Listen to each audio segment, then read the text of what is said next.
Hai. Hai să venim și noi puțin mai găsim un bar să facem un nou truc. Ok. Uite că am pus parcul așa seara, nu ne-am găsit și noi.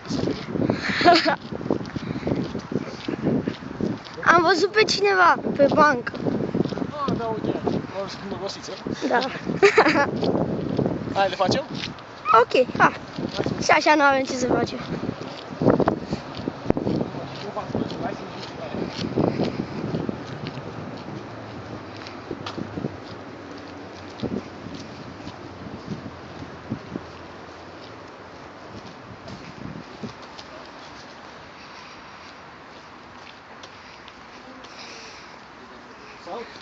Aoleu, salut, voi gata.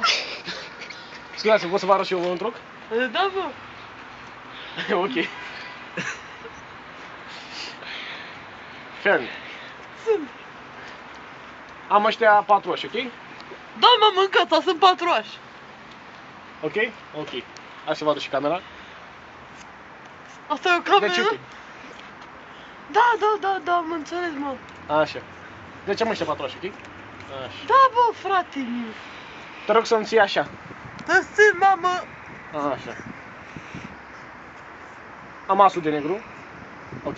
Da, frate. Ți-l dau și dau ție. Da, frate. Eu te vreau să mă intru. Așa, am asul de telefon. Da.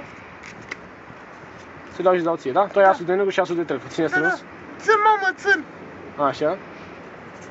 Ai simțit?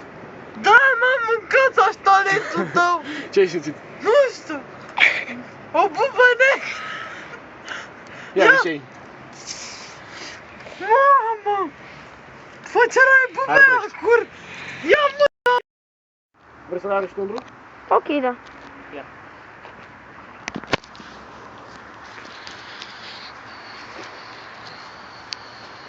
Ok. Ok. Alege carte. Aleg. Anton, tita, guri, ce ușa, tita. Te tremură pe scală, iar e și afară. Ok. Introduc cartea, am mâncat să-și curată. Mă introduc, frățioare. Ok. Asta e cartea ta? Nu, mă. Ok. Asta e cartea ta? Nici atât. Mai rămâne să fac să pun astea două cărți aici. Dau o singură până la pachet. Pachetul s-a ridicat cu fața în sus. Numai cartea cu fața în jos.